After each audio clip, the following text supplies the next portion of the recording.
വധശ്രമ കേസിൽ പ്രതികളുടെ തിരിച്ചറിയൽ പരേഡ് നടത്തി തഹസിൽദാർ. എക്സിക്യൂട്ടീവ് മജിസ്ട്രേറ്റുമാർക്ക് തിരിച്ചറിയൽ പരേഡ് നടത്താൻ നിയമം അനുവദിക്കുന്നുണ്ടെങ്കിലും പോലീസ് ഇതിന് ശ്രമിക്കാറില്ല.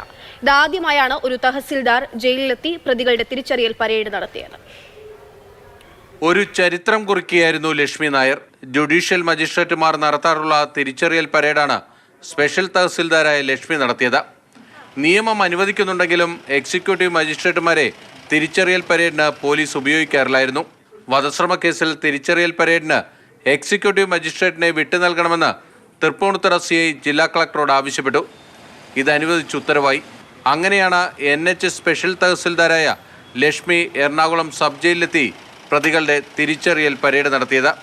കൊച്ചിയിലെ വിവരാവകാശ പ്രവർത്തകനായ ചെഷയർ ടാർസനെ ആക്രമിച്ച കൊട്ടേഷൻ സംഘത്തിലെ 3 പ്രതികളുടെ തിരിച്ചറിയൽ പരേഡാണ് ജയിലിൽ നടന്നത്. 3 പേരെയും ചെഷയർ തിരിച്ചറിഞ്ഞു. കേരളത്തിലെ ആദ്യത്തെ തിരിച്ചറിയൽ പരേഡ് നടത്തിയത് എറണാകുളം തഹസിൽദാറാണ്. അപ്പോൾ ഇത് ഫസ്റ്റ് കേസാണ്. അതിനെനിക്ക് വളരെ ചാരിതാർത്ഥ്യമുണ്ട്.